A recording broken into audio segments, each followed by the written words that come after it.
Hello दोस्तों, welcome to horror vibe. आज मैं आपको फॉरेस्ट डिपार्टमेंट के कुछ लोगों के साथ घटी कुछ घटनाएं बताने वाला हूँ। साथ ही इन घटनाओं में सर्च एंड रेस्क्यू की भी कुछ घटनाएं हैं।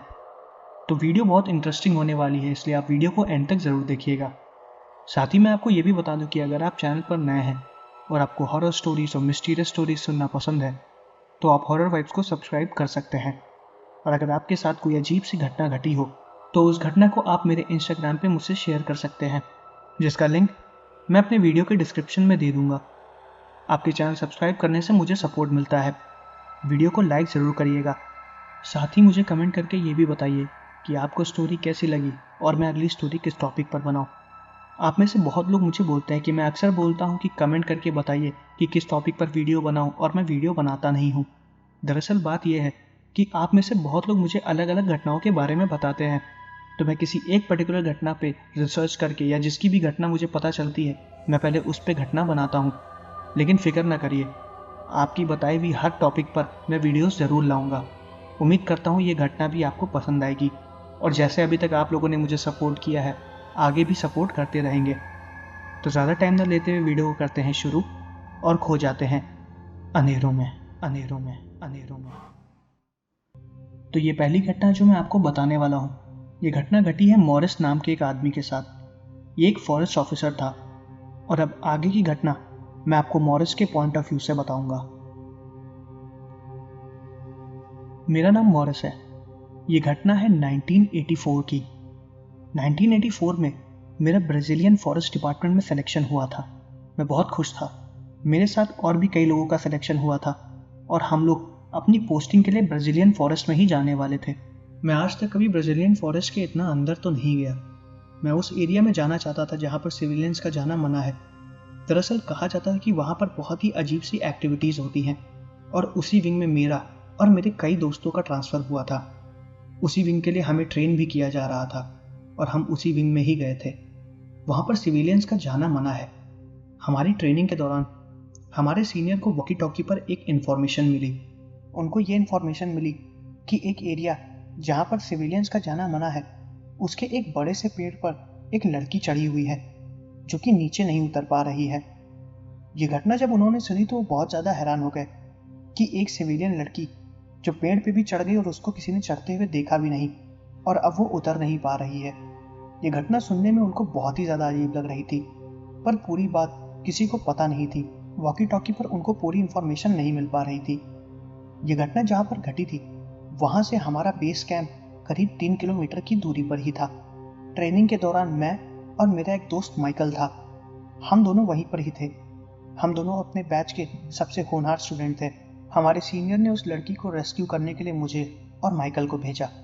हम लोग जाने के लिए तैयार हो गए। उन्होंने हमें एक पर्टिकुलर टाइम स्लॉट भी दिया कि हमें इतने समय में अपना काम खत्म करके वापस लौटना है। उनको वॉकी टॉकी पर जिसने इन्फॉर्मेशन दी थी वो वहीं का ही एक रेंजर था जो वहाँ पर शायद पेट्रोलिंग कर रहा था। हमें उसकी लोकेशन के बारे में बताया गया। हमें सिक्योरिटी के लिए कुछ एमुनिशंस दिए गए, वॉकी टॉकी भी दिया गया, एक रस्सी, और मदद के लिए और भी कई सामान दिए गए जिससे हम उस लड़की को बचा पाए। हम उनकी बताई गई लोकेशन के लिए तुरंत निकल गए। हम लोग अपनी बेस से पैदल ही निकले थे। हमारे पास वहाँ पर जाने के लिए कोई साधन नहीं था। वो जगह थोड़ी सी दूर थी, इसलिए हमें पहुँचने में थोड़ा सा टाइम लग गया। अंधेरा भी लगभग हो चुका था। हम वॉकी टॉकी से लगातार अपने सीनियर से कनेक्टेड थे। सीनियर लगातार हमारी लोकेशन के बारे में पूछे जा रहा था, और हम उससे उस लड़की की कंडीशन के बारे में पूछ रहे थे।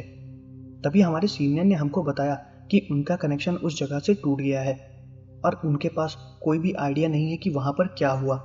इसलिए हमें जल्द से जल्द उस लोकेशन पर पहुँच के उस लड़की को रेस्क्यू करना है। जब तक हम उस लोकेशन पर पहुँचे सूरज लगभग डूब चुका था। काफ़ी ज़्यादा अंधेरा हो गया था। हमने जो कैप्स पहनी हुई थी उस पर टॉर्च लगा हुआ था। हमने उन सारी टॉर्च को ऑन कर लिया और धीरे धीरे जंगल के अंधेरे में बढ़े जा रहे थे। हमें जो कोऑर्डिनेट्स दिए गए थे हम वहाँ की लोकेशन पर पहुँच गए। वहाँ की लोकेशन पर पहुँचने के बाद हमें वहाँ पर कोई भी नहीं मिला, ना कोई औरत, ना ही हमारा कोई ऑफिसर। हम काफ़ी देर तक उसको वहाँ पर ढूंढते रहे। फिर हमने अपने सीनियर से कांटेक्ट करने की कोशिश की कि हमें यहाँ पर कोई भी चीज़ नहीं मिली है, लेकिन पता नहीं उस एरिया में ऐसा क्या था कि हमारे सीनियर से भी हमारे कॉन्टैक्ट्स टूट चुके थे। हमें कुछ भी समझ में नहीं आ रहा था कि अब हम क्या करें। काफ़ी देर तक ढूंढने के बाद जब हमें कोई भी नहीं मिला तो माइकल ने मुझसे बोला कि शायद हमें यहाँ से वापस लौट जाना चाहिए, क्योंकि हमारे पास बैकअप के लिए कुछ भी चीज़ है नहीं और हमें इस लोकेशन के बारे में ज़्यादा पता नहीं है। मैंने भी माइकल की बात मान ली और हम फिर उस जंगल से बाहर की तरफ निकलने लगे। हम जैसे ही उस जंगल से थोड़ा सा निकले ही थे, हमें तुरंत एक लड़की के चिल्लाने की आवाज़ आई और वो आवाज़ काफ़ी ज़्यादा दूर से आई थी। उस आवाज़ को सुनते ही हम दोनों तुरंत पीछे घूमे और उसी आवाज़ को फॉलो करते हुए जंगल के दोबारा अंदर चले गए और वहीं पर पहुंच गए जहां हम पहले खड़े थे। हमें फिर उस लड़की के चिल्लाने की आवाज़ दोबारा आई। हम थोड़ा सा और आगे गए तो हमने देखा कि एक बड़े से पेड़ पे ऊपर साइड एक लड़की बैठी हुई है। हालांकि हमें उसका चेहरा बिल्कुल भी नहीं दिख रहा था, अंधेरा बहुत ज़्यादा हो गया था। हमें सिर्फ उसकी काली परछाई दिख रही थी और हिलते हुए वो लड़की दिख रही थी और उसकी आवाज़ सुनाई दे रही थी। वो हमें चिल्ला के मदद के लिए बुला रही थी। वो इतनी दूर थी कि हमें उसकी आवाज़ ढंग से नहीं सुनाई दे रही थी। हमें बस इतना पता चल रहा था कि ऊपर कोई है जो मदद के लिए किसी को बुला रहा है। हमने नीचे से उसे आवाज़ दी कि आप चिंता मत करो, हम जल्द से जल्द आपको बचा लेंगे। फिर माइकल और मैंने एक प्लान बनाया। माइकल पेड़ के नीचे था और हम अपने साथ जो रस्सी लेकर आए थे उससे किसी तरह मदद लेके मैंने धीरे धीरे पेड़ के ऊपर चढ़ने की कोशिश की। मेरे हिसाब से शायद उस जंगल का वो सबसे बड़ा पेड़ था और सबसे भयानक भी। वो पेड़ पूरा पत्तों से घिरा हुआ था। पेड़ पर चढ़ते वक्त मुझे बहुत अजीब लग रहा था। मेरा मन कर रहा था कि मैं उस पेड़ पर बिल्कुल भी ना चढ़ूं। उसकी ऊंचाई देख के तो मैं बहुत ही ज़्यादा डर गया था। ब्राज़ीलियन फॉरेस्ट बाहर से इतना खतरनाक नहीं दिखता जितना वो अंदर से खतरनाक है। मैंने फिर माइकल से बोला कि तुम नीचे ही रहना और अगर मुझे किसी भी तरह की बैकअप की ज़रूरत हो तो तुम तुरंत बेस पर कांटेक्ट करने की कोशिश करना। उसने बोला ठीक है। फिर मैं धीरे धीरे पेड़ पर चढ़ने लगा। पेड़ पर चढ़ते वक्त मैं उस लड़की को आवाज़ भी दे रहा था। मुझे उस लड़की की आवाज़ आ रही थी लेकिन बहुत दूर से। वो पेड़ इतना भी बड़ा नहीं था कि मुझे उसकी आवाज़ ढंग से सुनाई ना दे, लेकिन उसकी आवाज़ धीरे धीरे बहुत पतली होती जा रही थी। पेड़ पर इतना अंधेरा था कि मुझे उस लड़की की परछाई दिखना भी बंद हो गई। फिर मैंने अपने टॉर्च को ओपन किया और उससे उस लड़की को देखने की कोशिश करने लगा। फिर वो लड़की मुझे दिखी नहीं, लेकिन पेड़ के कोने में मुझे कोई बैठा दिखा। वो शायद वही लड़की थी। मुझे लगा कि मैं उसकी मदद कर लूँ। मुझे आखिर समझ में नहीं आ रहा था कि वो इतने ऊपर पहुंची कैसे। मैं किसी तरह कोशिश करके ऊपर पहुंचा। वो लड़की वहीं पर ही बैठी हुई थी। मैं उससे करीबन 2 मीटर नीचे था। मैं उसे आवाज़ देने की कोशिश कर रहा था कि वो मुझे अपना हाथ दे तो मैं उसे पकड़ लूँ। मैंने उसे लगातार बोला कि मैम आप मुझे अपना हाथ दो, लेकिन उसका कोई भी जवाब नहीं आया। वो वहीं पर ही बैठी हुई थी। वो एक परछाई थी। फिर मैं धीरे धीरे और कोशिश करके ऊपर गया और मैं देख के हैरान हो गया। वो कोई लड़की नहीं, एक ऑफिसर था जिसने हूबहू मेरे जैसे कपड़े पहने हुए थे। वो शायद वही ऑफिसर था जिससे कांटेक्ट हमारे बेस से टूट चुका था। उस ऑफिसर को देख के मैं एकदम हैरान हो गया। उसके हाथ पैर एकदम पतले हो गए थे और उसकी आंखें अंदर धंस चुकी थी। उसका मुंह एकदम सूख के पतला हो गया था। ऐसा लग रहा था कि किसी चीज ने उसके शरीर से पूरा खून बाहर निकाल लिया हो और उसके शरीर में बस हड्डियां ही बची थी। उसको देख के मैं एकदम हैरान हो गया था। मेरे गले से आवाज तक नहीं निकल रही थी। मेरा गला पूरी तरीके से सूख चुका था। मैंने अपने पूरे जीवन में ऐसा कुछ पहली बार देखा है। नीचे से माइकल चिल्ला के मुझे बुला रहा था, लेकिन मैं बस उस ऑफिसर के शरीर को ही देखता रहा। माइकल ने मुझे लगातार आवाज दी, लेकिन मैं जैसे खो ही गया था। उस चीज का डर मेरे अंदर बस चुका था। क्या वो यही था जो मुझे नीचे से आवाज दे के ऊपर बुला रहा था? मुझे कुछ भी समझ में नहीं आ रहा था। मुझे ये भी नहीं पता था कि आखिर वो मर चुका है कि जिंदा है। माइकल मुझसे लगातार पूछे जा रहा था कि आखिर वहां ऊपर हो क्या रहा है। मैं माइकल को कुछ समझा ही नहीं पा रहा था। मैंने फिर किसी तरह उस ऑफिसर के शरीर को छूने की कोशिश की। मैंने जैसे उसके शरीर को छुआ, वो तुरंत पेड़ से डिस्बैलेंस होकर जमीन पर नीचे गिर गया और वो तुरंत माइकल के सामने जाके गिरा। उसका शरीर जैसे ही माइकल के सामने गिरा, माइकल की तो जैसे चीख निकल गई। माइकल के चिल्लाने की आवाज मुझे ऊपर पेड़ तक सुनाई दी थी। माइकल मुझसे बोल रहा था कि आखिर ये सब क्या है। मैं कुछ समझ नहीं पा रहा था कि मैं माइकल को क्या बोलूं। मैंने किसी तरह अपने आप को संभाला और मैंने माइकल से बोला कि तुम तुरंत बेस पर कांटेक्ट करो और बैकअप के लिए बुलाओ। माइकल तुरंत उस लोकेशन से थोड़ा अलग गया ताकि वो बैकअप से कांटेक्ट करके वहां से रेस्क्यू के लिए कुछ और लोगों को बुला सके। मैं पेड़ से धीरे धीरे नीचे उतर रहा था और तभी मुझे फिर से उसी लड़की की मदद की आवाज आई। इस बार वो आवाज एक दूसरे पेड़ से आ रही थी और वो दूसरा पेड़ उस पेड़ के बगल में था जिस पर मैं चढ़ा हुआ था। मैं दूसरे पेड़ से उस लड़की को देख सकता था और मुझे फिर वो परछाई नजर आने लगी। वो मुझे मदद के लिए उस पेड़ पर बुला रही थी। मैं काफी ज्यादा डर गया था कि आखिर ये क्या हो रहा है। मुझे कुछ भी समझ में नहीं आ रहा था। ये सब देखने के बाद मैं ये तो समझ गया था कि यहाँ पर जरूर कुछ ना कुछ अजीब हो रहा है। उस लड़की की मदद की आवाज लगातार आई जा रही थी। मैं किसी तरह उस बड़े से पेड़ से नीचे उतरा और नीचे उतरने के बाद मैंने ढंग से उस ऑफिसर की बॉडी को देखा। उसकी आंखों को देख के ऐसा लग रहा था कि उसने कुछ बहुत ही ज्यादा खतरनाक और भयानक देखा है। मैं बहुत ज्यादा डर गया था। उस लड़की की मदद मांगने की आवाज मुझे दोबारा आई और इस बार मैं दूसरे पेड़ की तरफ देख रहा था। ना चाहते हुए भी पता नहीं मेरा ऐसा मन कर रहा था कि मैं उस पेड़ पर चढ़ के उस लड़की की मदद कर दूं, लेकिन मैं बहुत ज्यादा डरा हुआ था, इसलिए मैं चाहकर भी उस पेड़ पर नहीं चढ़ने वाला था। और इस वक्त तो मेरे पास मदद के लिए माइकल भी नहीं था। मुझे ये नहीं समझ आ रहा था कि ये ऑफिसर जो मर चुका है वो बिना किसी सपोर्टिंग इंस्ट्रूमेंट के इतने बड़े पेड़ पर ऊपर तक चढ़ कैसे गया। मैं यही सोच रहा था। तभी मैंने सोचा कि मैं उस लड़की की मदद दोबारा करूं। पता नहीं क्यों मैं अपने आप को रोक नहीं पा रहा था। मैंने नीचे से उस लड़की को आवाज दी। उसकी आवाज दोबारा नहीं आई। मैं फिर ऊपर की तरफ देख रहा था। वो एक काली परछाई थी। मैं कुछ देर तक वहीं पर ही खड़ा रहा। वो काली परछाई धीरे धीरे फिर पेड़ से उतर के नीचे की तरफ आने लगी और मैं उसको देख के डर गया था।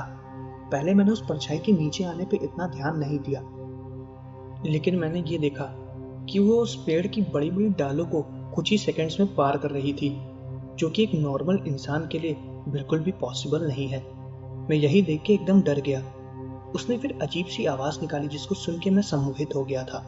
मैं धीरे धीरे उस पेड़ की तरफ जा रहा था। मैं उस पेड़ की तरफ चढ़ने की कोशिश करने ही वाला था, तभी मुझे माइकल की आवाज आई। माइकल तुरंत मुझे बुलाने के लिए आ गया। वो मुझे बताने आया था कि बैकअप के लिए उसने टीम बुला ली है। मैं तुरंत माइकल को देखने के बाद ऊपर पेड़ की तरफ देखने लगा और वो परछाई वहां से गायब हो गई। वो क्या चीज थी मुझे बिल्कुल भी समझ में नहीं आया था। मैं ऊपर की तरफ देख के एकदम हैरान हो गया। मैं एकदम खो गया था। माइकल ने तभी मुझसे पूछा कि आखिर तुमको क्या हो गया है। मैंने माइकल को वहां पर घटी उस घटना के बारे में बताया। माइकल मेरी बात पर विश्वास कर रहा था, क्योंकि जो ऑफिसर अभी हमारे सामने मरा हुआ था उसकी ये अजीब सी हालत कोई नॉर्मल इंसान तो बिल्कुल भी नहीं कर सकता है। मुझे उस जगह बहुत ज्यादा डर लग रहा था। मुझे कुछ भी नहीं समझ में आ रहा था कि आखिर मैं क्या करूं। हम फिर वहीं पर खड़े होकर बैकअप का इंतजार करने लगे। करीब 2 घंटे बाद हमारी बैकअप की टीम भी आ गई और उन्होंने सारी चीजें देखी। हमारे सीनियर्स भी आ गए थे। हमने उन्हें वहां पर घटी उस घटना के बारे में बताया। सीनियर भी ये सब देख के बहुत ज्यादा हैरान हो गए थे। फिर उस एरिया की सब लोगों ने मिलकर जांच की, पर वहां पर उन्हें ऐसा कुछ भी सस्पिशियस नहीं मिला जिससे ये पता लगाया जा सके कि आखिर उस ऑफिसर के साथ वहां हुआ क्या था। वो बड़े बड़े पेड़ और उनमें छुपी वो परछाई वो राज थी जो हमें बता सकती थी कि आखिर उस ऑफिसर के साथ हुआ क्या है, लेकिन अब वहां पर कुछ भी नहीं था। उसके बाद उस ऑफिसर की बॉडी को वहां से रेस्क्यू करके मेडिकल की जांच के लिए भेज दिया गया। ये अजीब सी घटना जो मेरे और माइकल के साथ घटी थी, ये हम कभी भी भूल नहीं पाएंगे। और इस घटना के बाद हम दोनों उस एरिया के अंदर कभी भी पेट्रोलिंग के लिए नहीं गए और उस एरिया को हम लोगों के लिए भी जाने के लिए बंद कर दिया गया।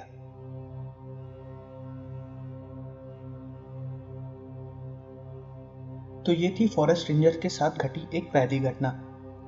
अब मैं आपको एक दूसरी घटना बताने वाला हूँ।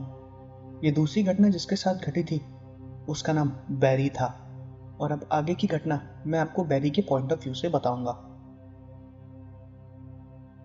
मेरा नाम बैरी है। मैं कैनेडियन फॉरेस्ट में 3 साल तक एक रेंजर रहा हूँ। मेरे 3 साल के करियर में मैंने ऐसे बहुत से केसेस देखे हैं जहाँ पर लोग अचानक से गायब हो जाते हैं और मिल भी जाते हैं, और कई लोगों को हमने रेस्क्यू भी किया है और बचाया है। ऐसी एक अजीब सी घटना भी मेरे साथ घटी थी जो आज मैं आप लोगों को बताऊंगा। ये घटना है सन 1990 की। मेरी पोस्टिंग के करीब 1 साल बाद ये घटना घटी थी। मैं और मेरे दोस्त मेरे ऑफिस में बैठे हुए थे। मैं, लूकस, रॉबिन और मॉर्फियस। मेरे ऑफिस पे जो फोन रखा हुआ था उस पे हमें इंफॉर्मेशन देने के लिए कॉल आया। वो इंफॉर्मेशन थी कि कैंपिंग पे आए हुए एक कपल का बच्चा अचानक से गायब हो गया है। उस बच्चे की उम्र करीब 14 से 15 साल की थी। हमें जैसी इंफॉर्मेशन मिली हम चारों लोग तुरंत उस पर्टिकुलर जगह पर पहुंच गए। जहाँ से वो बच्चा गायब हुआ था। जब हम उस लोकेशन पे पहुंचे तो वहाँ पर हस्बैंड और वाइफ दोनों लोग खड़े थे। उन्हीं के बगल में उनका कैंप लगा हुआ था और एक रेस्क्यू टीम का ऑफिसर वहाँ पर पहले से था जो पेट्रोलिंग करता है। हम जब वहाँ पर पहुंचे तो हमको सारी डिटेल बताई गई। उन्होंने बताया कि रात में वो सब कैंप करके लेटे हुए थे। तभी उनके बच्चे ने कहा कि उसको टॉयलेट जाना है। उस बच्चे के पिता ने बोला कि तुम जल्दी से जाके वापस आ जाना। वो अपने साथ एक टॉर्च भी लेकर गया था और उस बच्चे के साथ उसका खेलने वाला योयो भी था। योयो एक खिलौना होता है जिसको बच्चे अपने मजे के लिए कभी कभार खेला करते हैं। करीब 5 मिनट तक जब उनका बच्चा लौट के वापस नहीं आया तो उस लड़के के पिताजी टेंट से बाहर निकले और उसको ढूंढने लगे। उन्होंने काफी देर तक उसको ढूंढा और आवाज दी, लेकिन वो लड़का दिखा नहीं। उस लड़के का नाम ड्रेक था। वो ड्रेक को पूरे जंगल में आवाज दे रहे थे, लेकिन उन्हें उसका कोई भी पता नहीं मिला। काफी ढूंढने के बाद पेड़ के एक कोने में ड्रेक का योयो पड़ा मिला था और उसके बगल में जो मट्टी थी वो काफी ज्यादा गीली थी। मतलब ड्रेक ने टॉयलेट कर लिया था और वो वहीं से ही गायब हो गया। उनके द्वारा दी गई सारी इंफॉर्मेशन को हमने रिकॉर्ड किया। हमने उसके बारे में पूछा। ड्रेक ने ब्लू कलर की जीन्स और रेड कलर की शर्ट पहन रखी थी। उसके हाथ में उसका टॉर्च भी था। उसके भूरे रंग के बाल थे और वो काफी ज्यादा गोरा था। उसकी नीली रंग की आंखें थी और वो अचानक से गायब हो गया था। उसके बाद उस बच्चे के पेरेंट्स को हम लोगों ने अपने ऑफिस में भेज दिया और हम चारों लोग दो दो के ग्रुप में डिवाइड हो गए। मैं और बैरी एक साथ थे, मॉर्फियस और लोकस एक साथ थे। हम चारों लोग दो दो के ग्रुप में अलग अलग बढ़ गए। उस वक्त रात के करीब 10 बज रहे थे। मौसम काफी ज्यादा अच्छा था। किसी को रेस्क्यू करना हमारे लिए कोई बहुत बड़ी बात नहीं थी। हम उस जगह के चप्पे चप्पे से वाकिफ थे। हम ये सोच रहे थे कि ये बच्चा कहीं रास्ता भूल चुका है और वो हमें मिल जाएगा, क्योंकि इससे पहले कई और बार और भी लोग गायब हो चुके हैं और हमने उन्हें ढूंढ के निकाला है। मैं और बैरी आराम से बातें करते हुए उस लड़के को ढूंढ रहे थे और उसको आवाज भी दे रहे थे। उसका कोई भी जवाब हमें नहीं आया। कुछ दूर आगे चलने के बाद हमें उसी बच्चे के फुटप्रिंट्स मिले जो कि जंगल के अंदर की तरफ जा रहे थे। हमें समझ में नहीं आ रहा था कि आखिर वो बच्चा इतनी रात में जंगल के अंदर गया क्यों, लेकिन उन फुटप्रिंट से हमको ये पता चल गया था कि हम उस बच्चे को सही डायरेक्शन में ढूंढ रहे हैं। फिर हमने भी अपनी टॉर्च ऑन कर ली और उस बच्चे को जाके ढूंढने लगे। हम उसके पैरों के निशानों का पीछा करते हुए ही धीरे धीरे आगे बढ़ रहे थे। कुछ दूर जाने के बाद उसके पैर के निशान एक पेड़ के पास जाके खत्म हो गए और हम उसको वहीं पर ही ढूंढ रहे थे। पहले हमें लगा कि शायद वो पेड़ पर चढ़ गया होगा, इसलिए बैरी ने पेड़ के ऊपर देखा, पर वहां पर कोई भी नहीं था।